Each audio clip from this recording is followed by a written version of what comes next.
welcome to elefantFest. We have Santa Montefiore joining us today from London. That's right, from London. From London. First of all, I have here your Romanian covers. I wanted to show them to you. Oh. This is The House by the Sea. Yes, beautiful cover. Yes, I know, but look at this one. The Secrete of the Lighthouse. Oh my God, you've done them really beautifully. They're stunning. I know. I'm sorry, I don't have here my favorite, which is The Temptation of Gracie. But I lent it to someone and I didn't get it back so far. So that's okay. That's okay. The Temptation of Gracie was the first book written by you that I read, and it was one of the very few that I gave a 5-star review on Goodreads. Thank you so much. That's really kind of you. I adored writing that book. Yes, and I adored reading it, and I told everyone they should read it, and I also gave it to my mom because I felt she needed, you know, the pervasive feeling of hope in that book, because we lost my father a few years back, and I really felt like my mother needed to pick me up, you know, a pick me up book. She's been reading a lot ever since, so I gave her that book, and she loved it very much. So thank you for writing that. Oh well, I'm so thrilled. I'm really pleased that she that it gave her some comfort. That's kind of you to say. Thank you. Before I move on to my questions, why don't I ask you something about The Temptation of Gracie, and then we can move on to the other questions. So I absolutely adored it. You know why? Because the main character is an elderly woman. I love reading about love or rekindling your spirit in the old age. Other books feature older women as well. For example, I read The Secrets of the Lighthouse, and it has Peg. Yes. Do you have a fondness for elderly women? How do you manage to write them so well, since you're obviously still very young?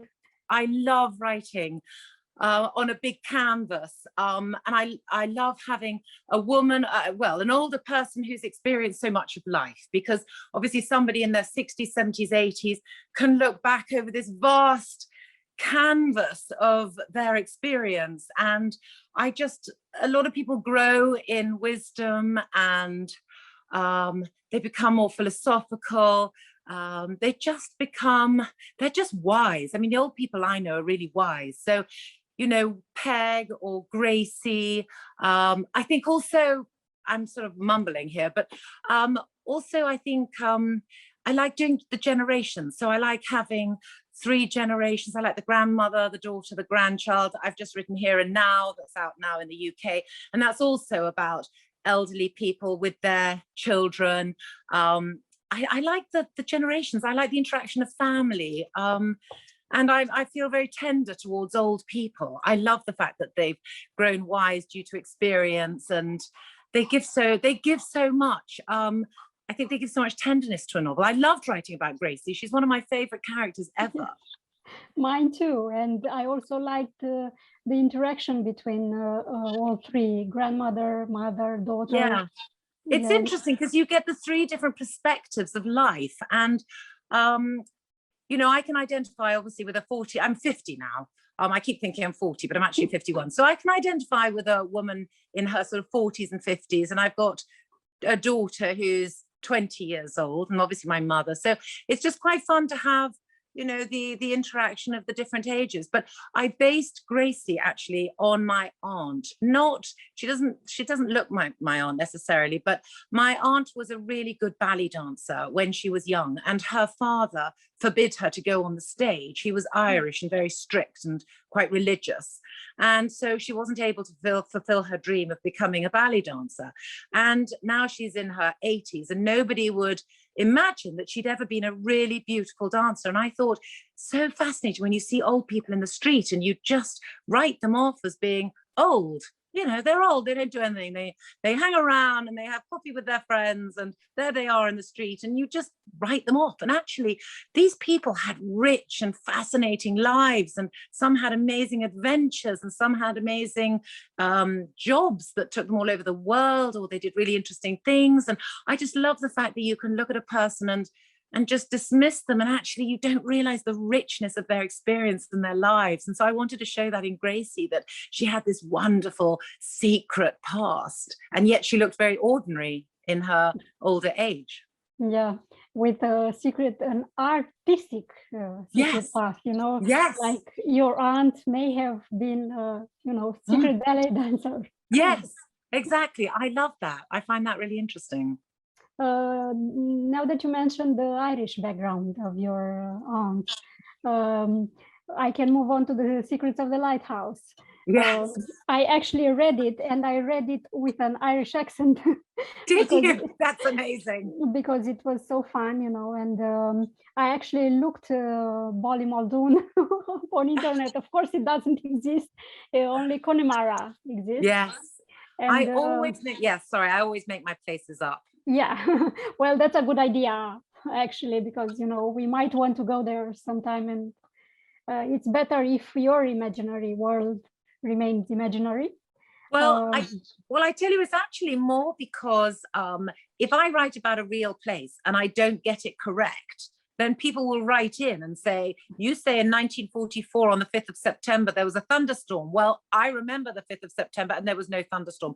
So, you know, I do get people writing into me a lot. So I feel if I make up my own place, I can decide where the church is, where the village hall is. I can decide exactly what it's like and make it my own. But I could tell you that, you know, I can tell you exactly where all those places are based, because they are sort of based near real places, near real towns and things.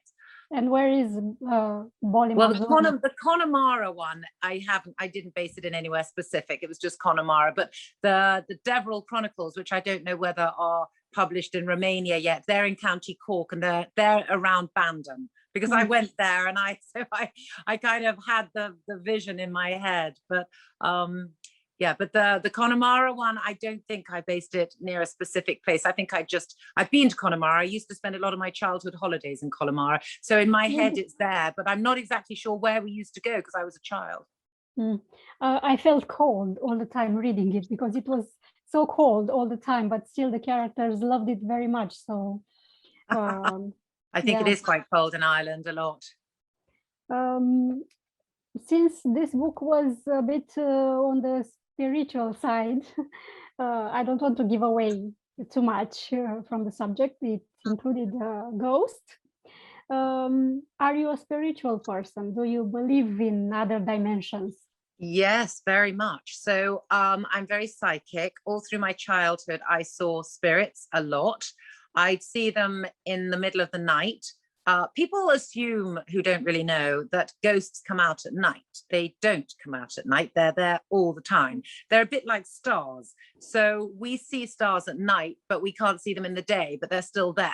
So I would see them at night because my conscious mind would shut up, and then my subconscious mind would become more sensitive, and I'd pick up movement in my bedroom because of my psychic subconscious mind.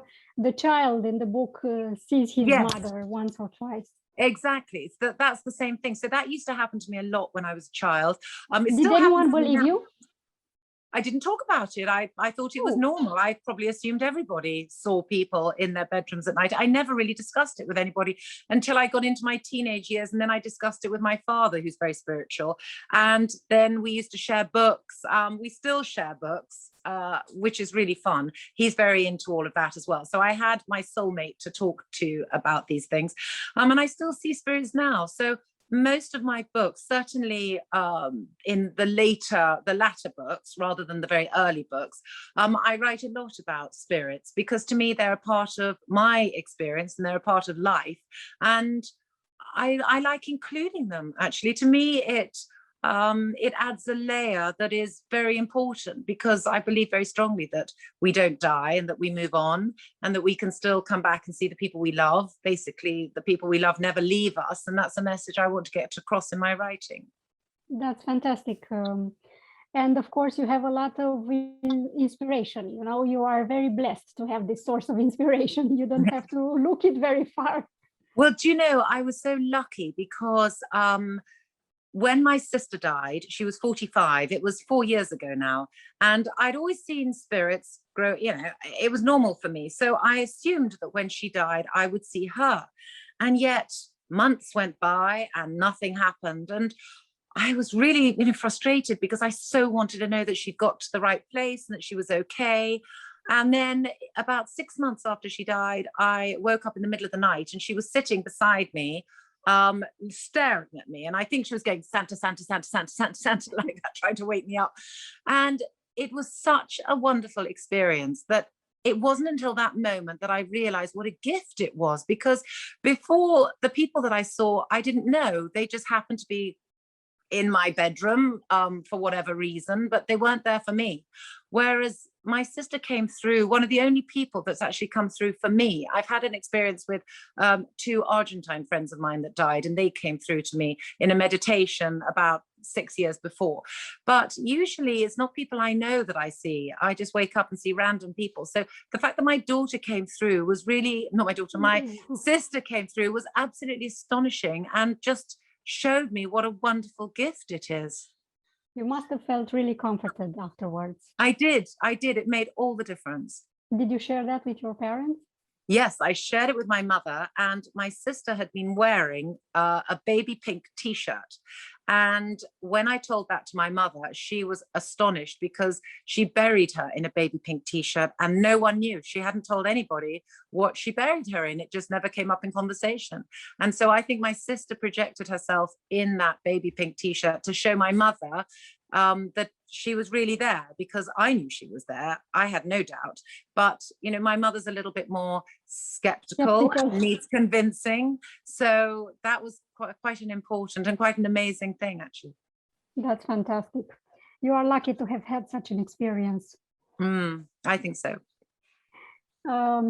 What was your first book about, and how did you end up publishing it? My first, well, first of all, I've always written. So as a child, I wrote children's books for my own entertainment, very much derived from the children's books that I had read as a child, whether it was Winnie the Pooh or, you know, Little Rabbit stories, things like that. And then as a teenager, I wrote teenage sort of love stories for my friends. And it wasn't until my 20s that I'd been to Argentina as a 19-year-old, absolutely loved it and felt I belonged. And after a year, I came back to England, and I went to university in England and saved up to go back to Argentina a year later. And when I went back to Argentina, everything had changed. The place hadn't changed, but I no longer was part of it. I no longer had a job. A lot of the young people that I had made friends with had gone to study in different parts of the world. Basically, I wanted that year back, and I couldn't get it back. So that was the theme of Meet Me Under the Ombu Tree, which is my first novel, which was really an allegory of my love affair with Argentina. And I wrote a 50,000-word little book, and I sent it off to 3 agents, and they all said no. And then I sent it to a 4th agent who amazingly came back and said she loved it, but she wanted a much bigger story. So I then added another 50,000 words, and we sent it off and got a publishing deal. And then the editor at my publisher then wanted another 50,000 words. So it started off as a very small book, became a rather big book. And that was how I first got published. I think it was just, it's a hobby that turned into a job, which I'm very lucky because I really love doing it. That sounds fantastic. And how many books do you have published until now? Well, I write 1 a year. And this year I have written 2 extra books. And actually I've written 3 extra books this year because of lockdown. So you've been very productive. So I've actually published 22, but I have written 24 because there are 2 that are still waiting to be published. And I've also written 4 children's books as well with my husband. So quite a lot of books. I'm very interested to hear about your children's books projects, because I mostly translate children's books. I'm a translator. And I love this universe a lot. Of course, I have children, but I've always been a fan of children's books even before I had children. Oh, well, your English is extremely good, so it doesn't surprise me that you translate Thank you. books. So tell me more about your children's books. So my son when he was 6 years old, he's now 18. So a long time ago, he woke up. No, he didn't want to go to bed one night because he was afraid of something. So I said, well, think of something you love. And he said, rabbits. And I said, where do they live? He said, under Buckingham Palace. And it was like, wow, that's amazing. And so the Royal Rabbits of London was created. My husband and I wrote 4 of them together. It's basically about a secret society of really cool rabbits who live under Buckingham Palace and protect the royal family from the evils of the world. And the hero, which is a little country rabbit called Shiloh, who hears a plot to harm the Queen and has to find the royal rabbits and warn them. He ends up becoming a part of this secret society of royal rabbits. And he's a very little country bunny. And these rabbits are really huge. I mean, they're massive, great, big, cool rabbits. And he's a tiny little shy, rather weak and feeble little rabbit, but he's extremely brave. And so it's about his adventures with the Royal Rabbits of London. And they're really fun. They're for 7 to 11-year-old children. Now that you mentioned the subject, I think it has been published into Romania as well. Oh, good. I hope so. Yeah. That would be nice.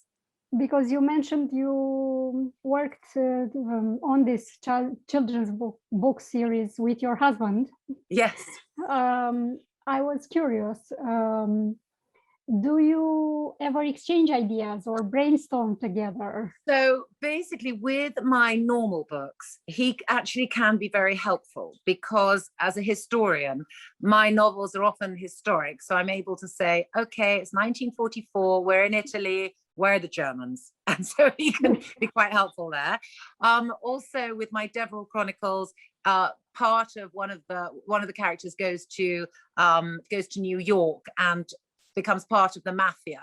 And my husband knows a lot about Lucky Luciano and all those characters back, I think it's in the 20s and 30s. Anyway, so he helped me with that. So he can be quite useful to me. I'm not very useful to him because my knowledge of history is not very good.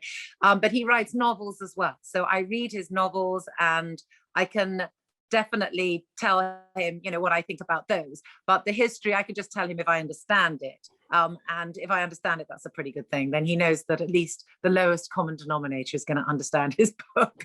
But he's more helpful to me than the other way around, without question. You've obviously been writers for years, both of you. How did you manage to balance your work life? Well, I think what's quite interesting in life is that you survive, you can sort of survive anything because you just get used to a certain way of living. So when I moved in with my husband, we got married and we wrote in the same flat together. We had a really small flat and we had a small dining room and he wrote at a desk and I wrote at the dining room table. And we had 2 small children at that point and we were really, stuck in this tiny room. And yet I wrote 5 novels. We were there for 5 years and he wrote, I think, 2 history books and I wrote my things and he'd have his music on and I'd want my music on and I'd have a scented candle lit and he'd blow it out. And so, we weren't very compatible. In the end, I put earphones on so I could listen to my music and not have to listen to his. But we survived and, we did it perfectly well. And yet now we live in a house. I'm on the top floor. I have my own office. I'm actually in the sitting room at the moment. So this is a sort of neutral room, but he has his own office too. And I have all this space and I cannot imagine how we survived working together in a little dining room. But I think you just survive with what you've got. You just make it work, and we made it work. Definitely. I was listening to an interview. It wasn't an interview, actually. It was a video from 2009. It was a presentation for Simon & Schuster. And you were saying, the children are at school, my husband is at work, and no one can disturb me now. Yes, I remember that. Yes. How was it during the pandemics with everyone at home? So it was okay. I was so productive. We were in the country because we've got a cottage on my parents' farm in Hampshire. So my children, because my son was doing online lessons. So he was actually really busy with his work in his room. My daughter wasn't really doing much. She was meant to be at university, but she didn't really have much work to do. So she was just about. And my husband was in London, so he wasn't with us. I had this lovely conservatory with all this light coming in. It was beautiful weather.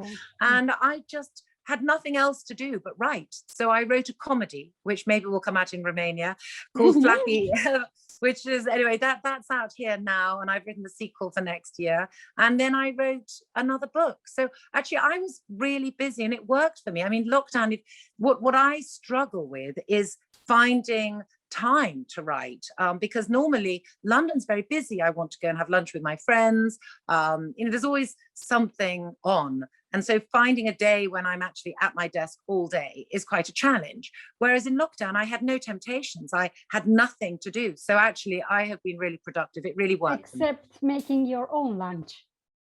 Except making my own lunch. But I don't mind because I don't really eat. I snack, and the children are now old enough to make their own things. So I made one meal every day. So I'd make lunch. So whether it was a roast chicken or fish or something, and then they snacked for the rest of the day and they had smoked salmon and a baked potato or something for dinner. But I said, I will do one meal a day and then you sort yourselves out for the rest of the day. And that worked quite well. That's fantastic to be able to say that. I have smaller kids, so obviously I'm not there yet. No, you're certainly not if you've got little kids. Luckily, my children are quite grown up, so they can do their own thing. Since you talked about food, of course, my mind immediately sprang to Tuscany. It seems that you have a soft spot for Italy because you included it in some of your books. What is it that you like about Italian culture? Well, what I love in my writing is going to different places. So after writing the Deborah series, and I'm not sure whether it's published in Romania yet, but there are 5 books. The 5th comes out this July. So 5 books based in Ireland. And as you know from the Connemara book, it's cold, it's drizzly, it's gothic, it's sort of... And they eat a lot of potatoes. They really do eat a lot of potatoes. They literally do eat a lot of potatoes. So the atmosphere of Ireland is, I was with that for 5 years writing those books. So to go to Italy where it's warm, it's sort of sun-ripened tomatoes and olive groves and lemon groves and vines, and that beautiful, just sunshine and Tuscan hills and gardenia and jasmine, eucalyptus trees. I mean, it's so fragrant and so sensual and so warm, and it's just a very different tone. So I get bored if I write the same thing all the time. So going to Italy after Ireland was just wonderfully refreshing, and it allows me to use different adjectives. If I'm writing about Ireland all the time, I'm writing about the mist and the heather and the hills and the cliffs and the tormented sea and the roar of the waves, and I'm writing about that a lot. And so I need a change. So Italy for me is always a change. And I've just finished my book for next year, which is another book based in Italy in the 30s and 40s, actually. So again, I'm going back to Italy. I love it. How often do you go there? Gosh, I'd love to go there all the time. I go there a lot though, not every year necessarily, but I lived there when I was 21. I was studying Italian and Spanish at university, so I had to go and spend a year in Italy. So I went off to Milan. A lot of childhood holidays were in Italy. My husband loves Italy, so we go there together. We went last summer. We pretty much go every year if we can. We go down to Sicily, or we took our children on a big tour to Rome, Florence, Siena. Where else did we go? We sort of did a trip just so that they could, see and experience and learn a bit about Italy. And they loved it too. I mean, I think everyone loves Italy. I think it's just one of everybody's favorite places. And I often get emails from people saying, oh, please write about Italy again. Can you tell us about one great or uplifting moment as a writer, and also about an embarrassing one? Okay, well, the embarrassing ones are easier because there are so many. Oh, God. I didn't expect that. I thought it would be hard. No. It's difficult, funnily enough, because, on one hand, I'll get an email from somebody saying, I absolutely adore your books, and I'll get the most wonderful email. And then I'll go on book tour to somewhere like America. And this really happened. I was in somewhere like Milwaukee or Kansas City, one of these places. And I was due to give a talk to readers, and this was about 10 years ago. It was a long time ago. And what book were you promoting? I can't, it could easily have been something like The Last Voyage of the Valentina, one of those, my 6th book. So, you know, I'm now on 23, so it's a long time ago. And they had this big bookshop next to this big conference room filled with chairs and a big podium and posters with my face on and my books and everything. And this huge room, but we had to walk through the bookshop first. So when the woman, you know, was taking me through, I saw this huge room with all these seats, and there wasn't anyone sitting in any seat at all. It was totally empty, except for one man at the back in a baseball cap reading a book that wasn't mine. And I said to the woman, "Oh, what time am I on?" And she looked at her watch and she said, "Like now?" And there was no one, literally just one person. So it was like, oh my God, you know, what am I going to do? So I went to the man at the back and I said, "Oh my God, you're my only fan." And he looked really embarrassed and said, "Actually, I'm just waiting for my wife and kids to finish shopping." He wasn't even there for me. He was just sitting down while his wife and kids shopped. So that must have felt horrible. Horrible. And that happens quite a lot, you know. I mean, that sort of thing. I go on book tours now to Holland and Belgium and Norway, where I'm a big bestseller. So I get a lot of attention. Come to Romania too. Okay, I'll come to Romania. But if I'm asked to go somewhere where I don't have a big readership, I'll be quite careful about what I do. I won't book any talks. I'll do interviews, go and meet booksellers, go and sign books in bookshops, things like that. But I would never commit to doing a talk unless I was really sure that there were going to be people there to listen to me, because it's the most embarrassing thing, turning up and there's no one there. I know. I've been doing events because I'm very active with books and book fairs. And I know how it feels when you keep looking towards the door and hoping someone will come. Yes. And you feel, yes, so you can go. That's the thing. So I suppose I don't know whether actors, you know, it just goes from being wonderful to being really not wonderful very quickly. So you're never allowed to get arrogant. I mean, I think there are certain writers like J.K. Rowling who are always going to be in demand, and she must feel on top of the world all the time because she's so massive. But for the rest of us, we go from feeling very popular to feeling very unpopular quite quickly. So we're never allowed to grow complacent or be too pleased with ourselves, which maybe is a good thing. Yes, and I think this is a good advice, right? For writers wannabe. Yes. Never get too arrogant about your writing. Yeah, it's true. It's true. And also, you know, one is always really grateful to one's readers. I'm so grateful to my readers. I don't think I will ever take them for granted, because without my readers, I won't be writing. If I'll write for myself, but if I don't have people to read my books, I won't get published. So when people write to me, I write back immediately. I'm very grateful for people who read my books. You are so very nice, and I'm sure your readers appreciate it a lot. I hope so. So what do you do when you're not writing? Do you have any hobbies? I like reading. I used to play the piano and sing. In the old days, I wanted to be a singer-songwriter. So at that time, I wasn't sure whether I was going to write books. At that time, I really didn't think I'd ever get a book published. I didn't even think I'd try. It wasn't in my vision at all. I just wrote for fun. So that time I really wanted to be a singer-songwriter. So that I used to do a lot of, but you know, my voice has gone now because I'm older, I'm in my 50s and I don't sing anymore. So when I try and sing, I can't reach the notes. It's really annoying. And can you sing an Irish song, you know, like in the book? No, I can't. I don't think I can sing anything now, but that used to be my biggest hobby.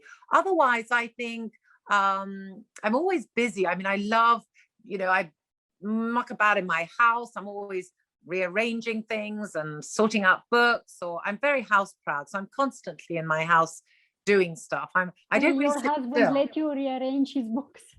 No, I don't rearrange his books, but I have my office upstairs, which has just been redecorated, and it's because there was a leak over Christmas, so I had to have it redecorated. It's absolutely gorgeous. I've been very busy with that.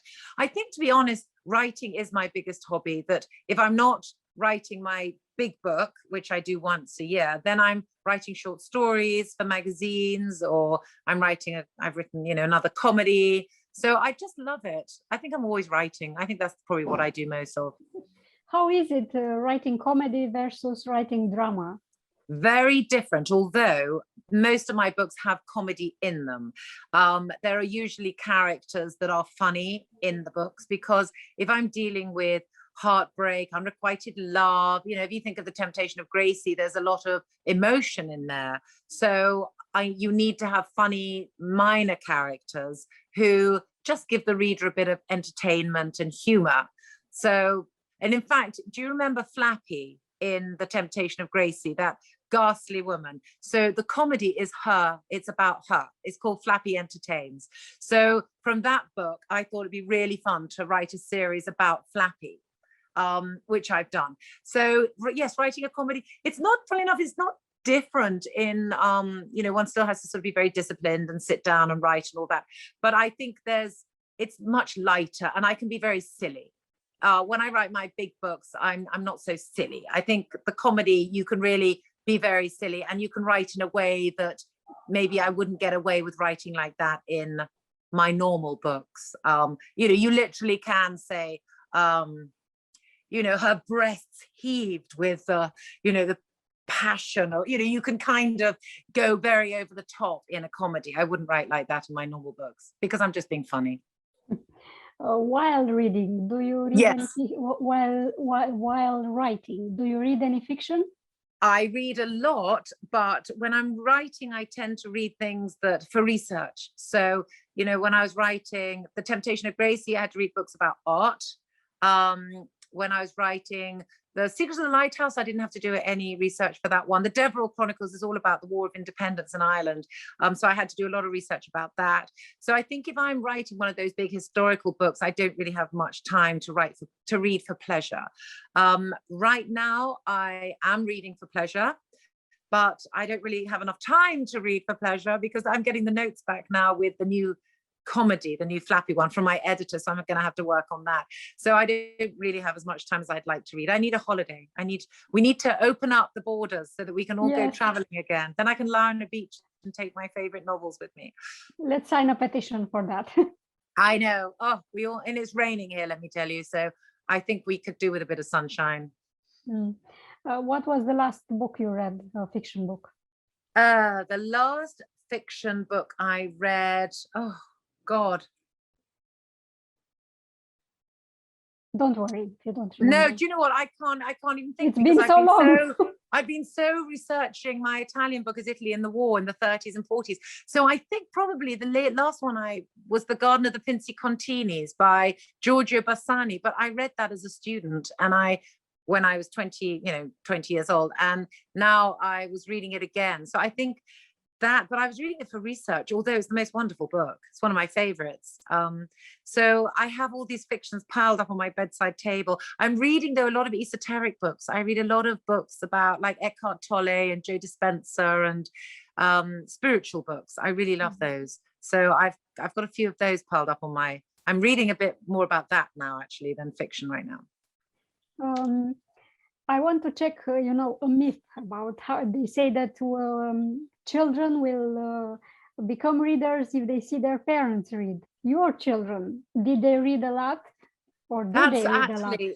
I think that's a myth, personally. I think actually it can have the opposite effect, because my son is an avid reader. And my daughter has become an avid reader, but she wasn't. And I think we put her off because we were always telling her to read. And my husband especially was giving her books and wanting to know what she thought about them. So I think you can actually put too much pressure on a child. That what got them into reading, funnily enough, was Roald Dahl. The Roald Dahl books got both of them into reading. And then Harry Potter swept my son away. And he's still... My daughter as well. Yeah. And at 18 years old, my son still goes back and reads all the Harry Potter books. He absolutely loves them. Yeah, 18 years old. So this passion will go on forever. Yes, no, without question. He has a love affair with Harry Potter. But I think it's a myth, actually. I know quite a few people who have children and they're very big into books and their children aren't interested. I think the child is just the way the child is. I think you can encourage them, and that, you know, it's a question of finding books that really inspire you. And I think for me, there are a lot, I get sent books every day from publishers, and you know, most of them, I read the first couple of pages and they just don't inspire me. You know, I'm quite hard to please, but when I get a book that I love, oh my goodness, like Edith Wharton, The Age of Innocence, one of my favorite books ever, you know, I read that. Obviously, you put it in the Secrets of the Lighthouse. Yes, exactly. I did. And you made me curious, you know, because everybody's asking what's the end of the book, and you will absolutely love that book. It's one of my favorites. So I think, you know, as a child, if you give them a book that somehow grabs them, and it's just a question of finding out what sort of thing they like, because they don't know what they like when they're a child. They need to, you know, go through quite a lot of books to find the genre that they are interested in. And so it's a bit of a labor, I think, but it's worth the effort. As soon as they find something that they really love, then that can get them into reading. I also think that too much television and computer games mean that, you know, reading a book requires a bit of effort. Sometimes it takes a few pages to actually get into it. Whereas you watch a movie or a computer game, you're into it immediately. And children now have very short attention spans and little patience. So I think that, unfortunately, isn't helping. Your daughter is a young lady. Did she read any of your novels? She has not. And I don't think, funnily enough, that my novels are going to rock her boat necessarily. She's much more into darker books. You know, she probably likes suspense and thrillers, those sort of things. I'm not sure. Yeah, I'm not one sure. of those for her. No, I just don't think my books are going to rock her boat, actually. She's like my husband. They have very similar taste in books. I see. Is she oriented towards writing as well? She's an extremely good writer, but I think we've put her off by telling her what a good writer she is and encouraging her. And I think it's made her go the other way. I think possibly when she's older and she has a bit of experience of life, I think as soon as you feel something very deeply, that's when you want to write about it. So I think in time she might come round. And I certainly think when she's had a job and had to get up at 6 in the morning and go into an office, she's going to realize that actually writing at home is quite nice. So you said you wrote a book a year ever since you started writing? Yeah. Oh, it's a lot of work, not only to actually write it, but to find new and original plot lines and develop them. How do you do it? Do you have a pool of ideas and you pick one, or they just come as you write? You know, I'm just really lucky, I think. At the moment, I'm full of inspiration. So sometimes, you know, I hear a story. I mean, the book that I've written about Italy I sat next to a man at dinner about 20 years ago, and he told me his mother's story. And it was the most extraordinary story. I said, can I write that? And he said, well, you have to wait until my mother's died. Anyway, his mother has died, but I haven't written the story as he told it. I couldn't do it that way. So I had to sort of find a way of doing it. So I actually have done it, but but that was given to me by him, you know. Which book was that? Which book was it? It's coming out next year. Ah, okay. So that's the one for next year. So that was inspired by his mother's story. It's not his mother's story, but there's a little part of her story that I think is really fascinating. So I've just taken that little part and built a story around it. And then otherwise, I just, you know, I can read something in the newspaper and think that's interesting. I mean, my niece actually in the car the other day, I was driving her somewhere, and she said, you know, what if, and she started talking about my parents and said, well, what if, you know, granny died and then grandpa fell in love with another woman. She started talking about this story, and then there was a horrific bit about it, and I said, oh my God, that's amazing, I've got to write it. So she gave me an idea which I might use. She's 25. Okay. So she gave me, so I said, that's a very interesting idea. I hadn't thought of that. So sometimes, you know, just in a conversation, you only need something very small or a theme to then build a whole book around. You know, it's like if you think Secrets of the Lighthouse, that was me thinking, okay, so actually I can't really talk, I might ruin the story, but you know, that came from a what if. yes, it's just sort of daydreaming, I think, most of the time. That's fantastic. Thank you for today's talk. It was fabulous. I was actually really looking forward to this. In the end, I would like to ask you if you could, send a message to your Romanian readers. Yes, I certainly can. I would like to thank my Romanian readers. I have never been to Romania, but I'd absolutely love to go. One of my husband's best friends is Romanian, and he lives in London, but he goes often back to Romania. And he's always saying, you must come and see us there, because I think he's got a beautiful place, and he says it's absolutely beautiful. And I know it's beautiful. I've seen pictures, and I really would love to go. So hopefully one day I can come and thank you in person. But in the meantime, Romania, I love you. I love my Romanian readers, and I'm really appreciative of you just being interested in my books and reading them. Because if you read my books, then I get to come and visit your country, which would be a massive bonus and a treat for me. So thank you. And we promise never to leave any empty chairs in front of you. Please don't leave any empty chairs. I can't go through that again. Thank you so much. It's been wonderful talking to you. Well, you're really sweet to interview me. Thank you very much. Bye. Bye-bye.